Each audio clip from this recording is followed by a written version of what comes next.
മൂന്നാം തവണയും മത്സരത്തിനിറക്കിയ sitting MLA. U പ്രതിഭ തോറ്റത് കായംകുളത്ത് CPM-നെ പിടിച്ചുലയ്ക്കുകയാണ്. പാർട്ടിക്കെതിരെ വാളോങ്ങി പാർട്ടിക്കാർ തന്നെ രംഗത്ത് വരുമ്പോൾ മറുപടിയില്ലാതെ ഏരിയ നേതൃത്വം വിയർക്കുകയാണ്. ഏതാണ്ട് ഉറപ്പിച്ചുവെന്ന് പറഞ്ഞിരുന്ന അഡ്വക്കേറ്റ് യു പ്രതിഭയുടെ വിജയം കൈവിട്ടുപോയത് കായംകുളത്തെ CPM-നെ വെട്ടിലാക്കിയിരിക്കുകയാണ്. അണികളുടെ രൂക്ഷ വിമർശനത്തിന് മറുപടി പറയുന്നതിൽ ഏരിയ നേതൃത്വം വിയർക്കുന്നു. ശക്തി കേന്ദ്രങ്ങളായ പത്തിയൂർ, ചെട്ടുകുളങ്ങര ഗ്രാമപഞ്ചായത്തുകളിൽ ലിജു നേട്ടം കൊയ്തത് പാർട്ടിയിലെ ഉറച്ച പാർട്ടി വോട്ട് പോലും ലഭിച്ചതിനാലാണെന്നാണ് പരക്കെയുള്ള വിലയിരുത്തൽ. വിമർശനവുമായി CPM സൈബർ സംഘങ്ങൾ തന്നെ രംഗത്ത് വന്നിട്ടുണ്ട്. CPM കൺട്രോൾ കമ്മീഷൻ ചെയർമാനും തെരഞ്ഞെടുപ്പിന്റെ ചുമതലക്കാരനുമായ അഡ്വക്കേറ്റ് KH ബാബുജാനെയും ഏരിയ സെക്രട്ടറി B അബിൻഷായെയും പേരെടുത്തു പറഞ്ഞുള്ള വിമർശനവും FB പേജുകളിൽ വരുന്നുണ്ട്.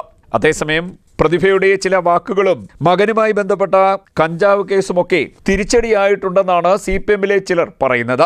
ദേശീയപാതയിൽ ഉയരപ്പാത നിർമ്മിക്കുന്നതുമായി ബന്ധപ്പെട്ട നിഷ്ക്രിയമായിരിക്കുകയും ഈ വിഷയത്തിൽ വിമർശനമുന്നയിച്ചവരെ അധിക്ഷേപിക്കുകയും ചെയ്തത് വലിയ തിരിച്ചടിയുണ്ടാക്കിയെന്നും CPM-ലെ ഒരു വിഭാഗം പറയുന്നു. അതേസമയം കായംകുളത്തെ ലിജുവിന്റെ വിജയത്തിൽ BJP-ക്ക് വലിയ പങ്കുണ്ടെന്നാണ് മറ്റൊരു വിഭാഗം CPM നേതാക്കൾ പറയുന്നത്. പല ബൂത്തുകളിലും BJP-യുടെ നിർലോഭമായ പിന്തുണ UDF-ന് ലഭിച്ചിട്ടുണ്ടെന്ന് കണക്കുകൾ നിരത്തിയും ഇവർ പറയുന്നു. പത്തിയൂരടക്കമുള്ള ഗ്രാമപഞ്ചായത്തുകളിലെ പല ബൂത്തുകളിലും NDA-യുടെ സ്ഥാനാർത്ഥി BD ജയസിലെ തമ്പി മേട്ടുതറയ്ക്ക് 40-ൽ താഴെ വോട്ട് വന്നത് ഇക്കാര്യത്തെ അരക്കിട്ടുറപ്പിക്കുന്നതാണെന്നും CPM-ലെ ചില കേന്ദ്രങ്ങൾ സമർത്ഥിക്കുന്നു. CDNet news, Kayamkulam.